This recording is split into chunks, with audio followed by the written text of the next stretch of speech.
Los Evangelios, los escritos que relatan la vida, obra y mensaje de Jesús. La piedra fundacional de la religión con más adeptos alrededor del mundo. Un legado recogido y difundido por 4 de los 12 apóstoles. Padeció y fue sepultado y resucitó al tercer día según las Escrituras. Lo que nos narran los evangelios no coincide siempre. Si existieron otros evangelios, ¿qué misterio los mantuvo ocultos? ¿Quiénes los escribieron y por qué no formaron parte de la Biblia? Los textos gnósticos, la mayoría se queman o son enterrados. La religión que se impone de arriba hacia abajo sobre todos. ¿Por qué estos evangelios estuvieron ocultos? Una de las palabras típicas en los rollos de los muertos es la palabra en hebreo raz, que son secretos. ¿Podrían perjudicar o cambiar la historia de la religión si se revelasen? Fueron encontrados en el siglo XX. Y si no fueron las cosas como las estás leyendo, abre tu mirada. Ahí ha estado. Textos como el de Judas, Tomás, Felipe y María Magdalena forman parte de algunos de los evangelios prohibidos hallados en los últimos tiempos. ¿Qué misterio guardaba el evangelio de María Magdalena que fue oculto durante casi toda la existencia del cristianismo? A la única que reconocía a Jesús como su par, su igual, como maestro espiritual, era una mujer llamada María Magdalena. ¿Qué principios básicos del cristianismo cuestionan fuertemente el evangelio de Tomás? Las mujeres no pueden entrar ni recibir ni entender el reino de Dios hasta que no se vuelven hombres. ¿Qué secreto descubre el evangelio escrito por Judas Iscariote? Aquí tratan de poner a Judas no como el gran traidor. Jesús le pide a Judas que lo entregue. La historia de un secreto que tiene casi 2 milenios. ¿Son acaso el escándalo de censura más grande de la historia? ¿En qué y cuánto se hubieran modificado las creencias judeocristianas si estos textos hubieran formado parte de la Biblia? Los Evangelios prohibidos.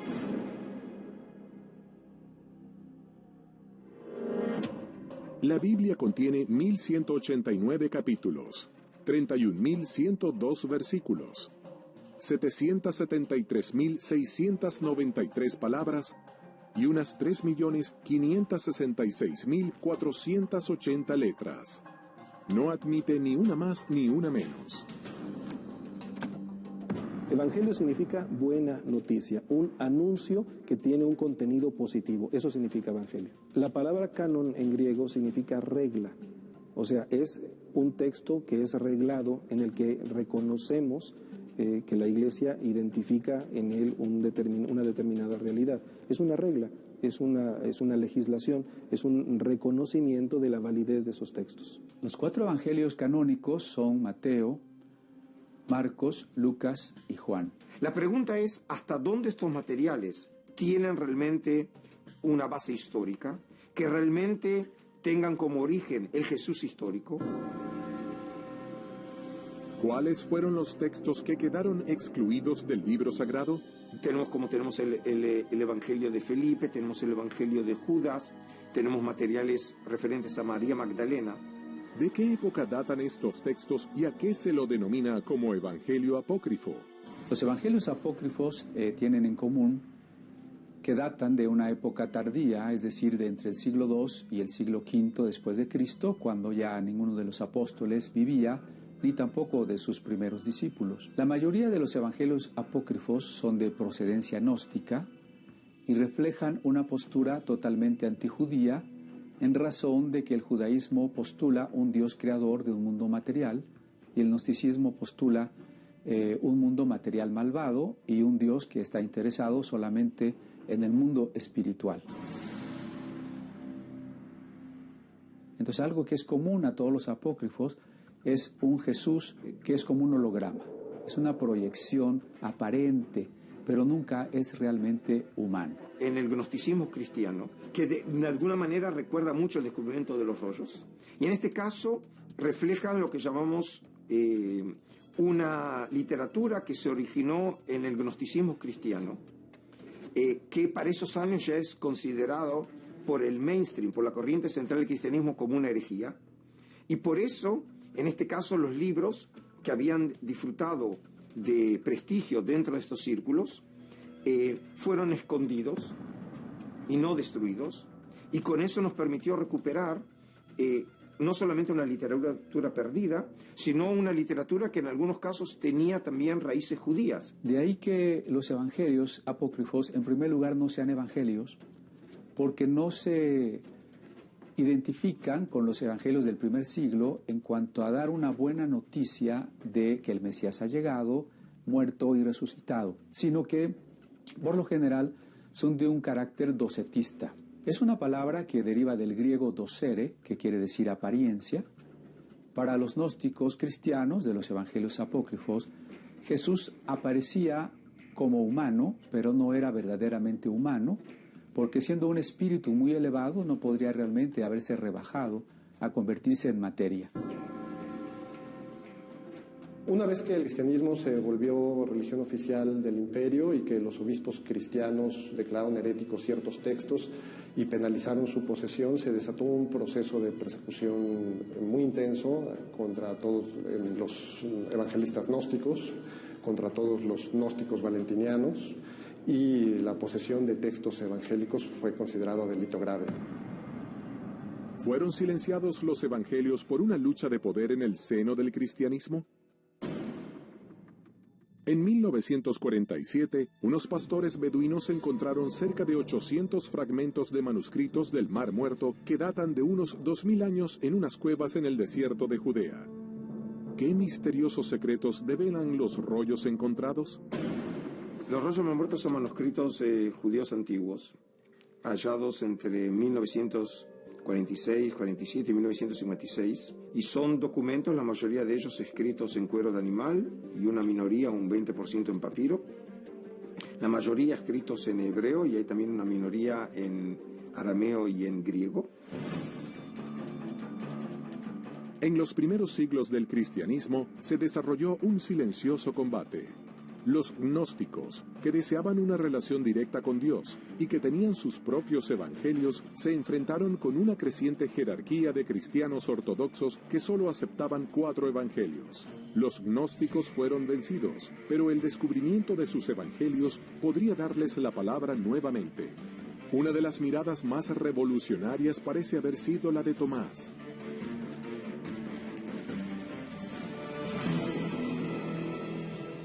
Hay un escrito que algunos han llamado el Quinto Evangelio y es el Evangelio de Tomás. En realidad lo conocemos por la traducción copta que fue hallada en la región de Egipto, en donde, por cierto, muchos de los gnósticos cristianos se fueron a vivir. Hay una biblioteca descubierta cerca de las cataratas del Nilo que se llama Nag Hammadi, y ahí se ha encontrado una cantidad maravillosa de textos antiguos, pero muchos de ellos precisamente de corte gnóstico. Luego dijo a Tomás: «Pon aquí tu dedo y mira mis manos, y acerca tu mano, y métela en mi costado, y no seas incrédulo, sino creyente». Jesús le dijo: «Porque me has visto, Tomás, creíste. Bienaventurados los que no vieron y creyeron». Tomás duda de la resurrección tanto en los textos apócrifos como en los textos canónicos. Es muy peculiar, porque el Evangelio de Tomás no habla de quién era Jesús, ni que nació de una virgen, no menciona a María, ni a su papá, ni a sus hermanos, ni la vida de Jesús, ni cómo murió. Solo habla de los dichos de Jesús.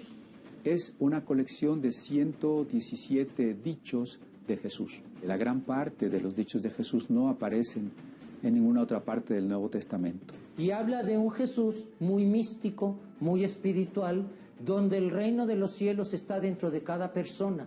Y donde si tú desarrollas el reino de los cielos a través del amor, el altruismo, no juzgar, perdonar, etcétera, el reino de los cielos crece dentro de ti.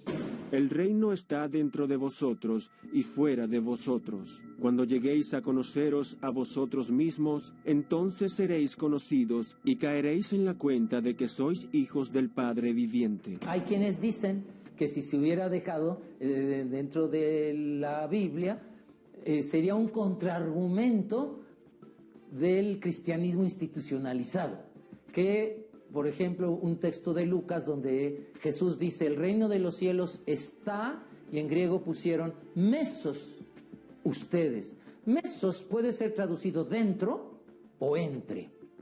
Y Tomás va a decir que Jesús dijo, dentro de ustedes. El reino de los cielos está dentro de cada quien. ¿Cuál sería el cambio fundamental que podría provocar la traducción según el texto de Tomás? No habría iglesia. La misma iglesia significa grupo, significa personas convocadas, congregadas. Porque puede ser igualmente traducido como Tomás traduce, el reino de los cielos está dentro de cada quien. Para el gnosticismo, la experiencia religiosa más bien es una experiencia inmediata que no requiere de la mediación del sacerdote o del obispo. Nosotros tenemos mediaciones para aprender, tenemos mediaciones para relacionarnos con los demás, tenemos mediaciones en el lenguaje, tenemos mediaciones en los modos de comportarnos con los demás. Prescindir de mediaciones es una pretensión que realmente no corresponde a la práctica y a la experiencia humana natural. En este sentido, una mediación social y una mediación institucional es imprescindible, no solo en el ámbito de la fe, sino prácticamente en cualquier ámbito de la vida cultural. Y esto representaba un desafío y una amenaza política muy seria para los obispos cristianos, puesto que su papel como mediadores entre el hombre y el cielo, o entre el hombre y Dios, pues quedaba puesto en entredicho.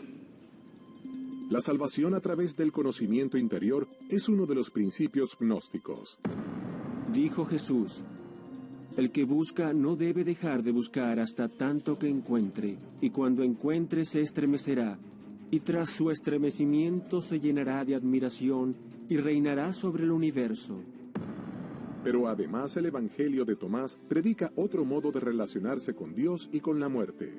Lo que el Evangelio de Tomás nos invita a entender es que nosotros no somos nuestros pensamientos, no somos nuestras emociones. Los gnósticos dicen, en la medida en que aprendamos a tomar distancia y a dejar de pensar y de creer que somos nuestros pensamientos y nuestras emociones, podemos concentrar nuestra atención en quien observa esos pensamientos y esas emociones. Y paulatinamente nos vamos identificando con el observador, no con este ruido mental de estas emociones. Y es ahí donde reside el secreto de la inmortalidad para ellos. Dijo Jesús, mira, yo me encargaré de hacerla macho, de manera que también ella se convierta en un espíritu viviente, idéntico a vosotros los hombres, pues toda mujer que se haga varón entrará en el reino del cielo. Tomás no solo quería un mundo sin instituciones, sino también sin mujeres, según afirman algunos expertos. El Evangelio de Tomás no tiene un mensaje central porque parece solamente un mosaico de dichos atribuidos a Jesús. Sin embargo, sí tenemos ya un caso muy curioso. Se le dice a María Magdalena, por cierto, que ella va a tener que convertirse en hombre porque las mujeres no pueden entrar ni recibir ni entender el reino de Dios hasta que no se vuelven hombres.